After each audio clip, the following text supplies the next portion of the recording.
with the cost of living, wondering how on earth you get presents for all of your family. How do you actually make that money spread so that you can have a great Christmas day? I'm going to be joined by Dr. Roger Gewolb, who is CEO of Fair Money, and he is a personal finance and credit expert. This is Talk TV. We're broadcasting live from the Talk Radio studios.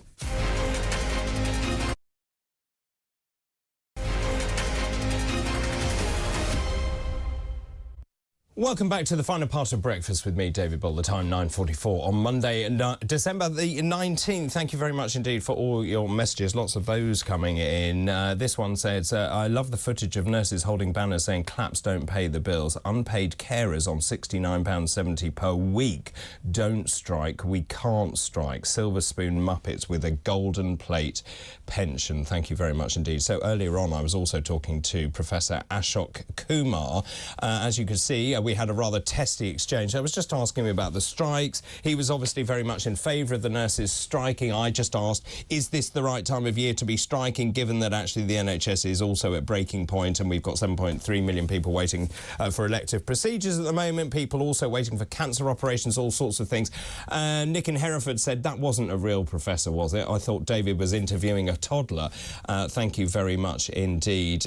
This one from the Hangman says, I noticed when David asked his guest that if he was happy that people would die, rather than answering the question, the guest answered the question with a question. That indicates the guest did not like his own answer to David's question. Thank you very much. Ralph in Liverpool says Ashok is to the left of Lenin. Thank you very much to that for that as well. Also, we were talking about pubs. And we heard there how difficult it is actually to keep the pubs open. Many of these pubs are actually closing, which I think is a real travesty. This one says that one thing the government could do is to abolish the duty payable in sales in pubs and increase it massively in off-sales in supermarkets. That would encourage customers back into the pubs and it would stop people drinking at home. The instances of alcoholism increased during COVID lockdowns because people could get cheap alcohol from shops. A pub is the centre of the community. Every soap revolves around a pub and a shop, and a pub is a managed environment. The home isn't. It's a brilliant point, and actually I think that's a great policy to increase duty on supermarket booze and reduce it at the pub. That would make perfect sense to me as well.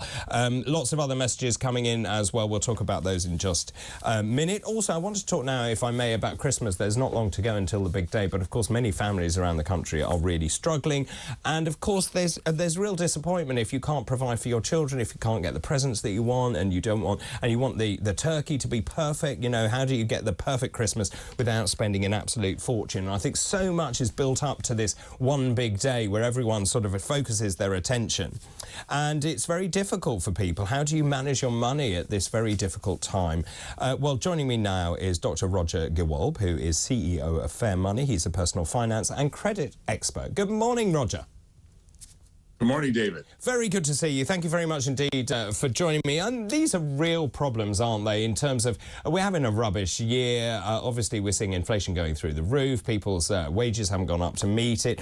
The expectation for Christmas is a high one, and everyone wants the best for their families. What sort of advice can you give for people on a budget this year? Well, I really don't get it, David. I mean, apparently Mick Lynch has reminded everybody that there are only 6 more striking days till Christmas.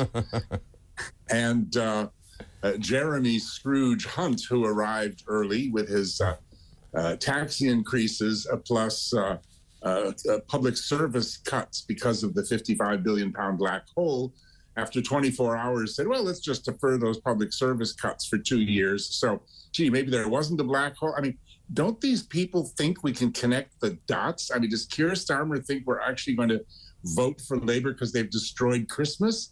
I mean, I'm totally sympathetic with especially the nurses and everybody else.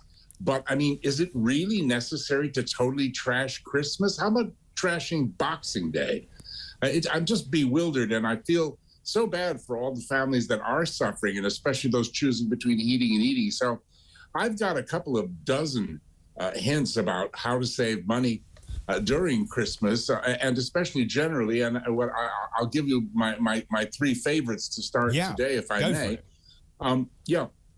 So the first thing is when you've finished Christmas dinner and you finish Boxing Day and you can't eat and you can't drink anymore, and the family has left. Gee, I wish they'd have stayed longer, you know, and you're getting a little bored and you don't want to go back to work. I know it's an effort, but take an afternoon, make yourself a nice cup of tea, and take your bank statements and your credit card statements for the last 6 months. And sit down and look at all the things that you pay for, the trifling things that you don't really use and you don't really need. Do you know a recent survey showed that the average Brit, that's 65 million people, in a lifetime spend £30,000 each on gym memberships and domain names and zillions of things, you know, 74p a month for this and £2.20 for this, things they never ever use. That's a decade full of very nice holidays, David. And if you just put a line through those and cancel all that junk that you've built up over the years, you'll save a lot of money. Yeah. That's number one. It's a good point. It's a good point, and we forget so much. And I think you have these tiny denominations that sit there for ages, and you don't even know what they are half the time. Absolutely, you don't know. You can't even remember what they are. No, exactly. On your bill, it says, you know, CX123A exactly. 12 or something. You see my bill. 50p, 50p, and you say, oh, what the heck, 50p, Yeah. who cares? But it mounts up, and it's unbelievably 30 grand a year for each of us on average in our lifetimes.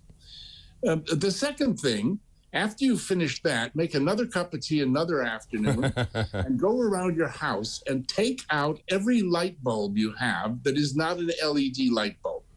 Throw them away. Go down to whatever home-based B&Q, wherever you want, or go online, buy new LED light bulbs and put them in. They last forever, probably some of them a lifetime.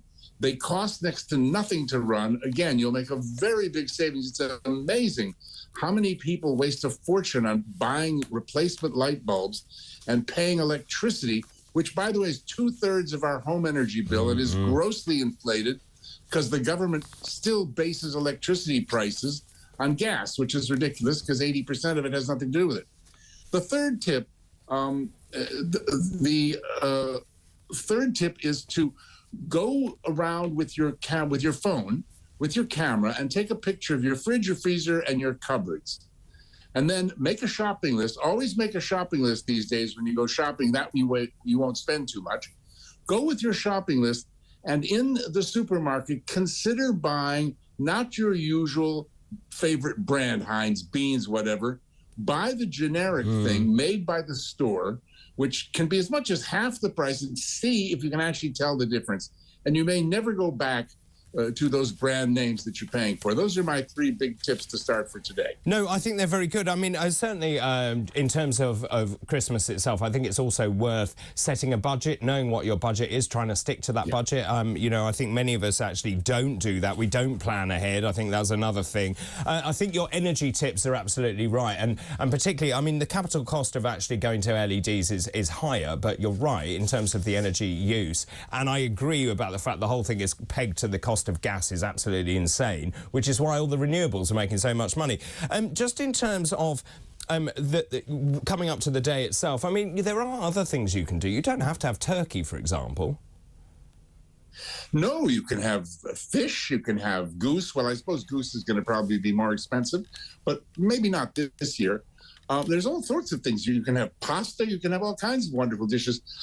You know, there are other countries that don't have to have a turkey every year. You're absolutely right. And just in terms of borrowing, and some people are borrowing money. Very quickly, what are your sort of thoughts on borrowing to try and fund Christmas? This seems to me a very bad idea unless it's at 0%. Even if it's at 0%, make sure that you're not overpaying for something where the interest is built in and it's 0%.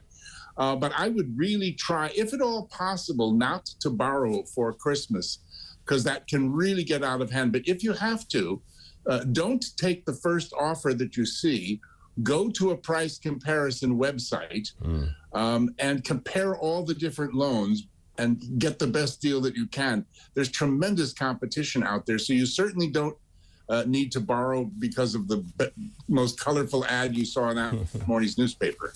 Well, very good thoughts indeed, Roger. Thank you very much indeed. I wish you a very happy Christmas as well. That's Dr. Roger Gewolb, who's CEO, Fair Money and personal finance and credit expert. Talking of experts, Mike Graham.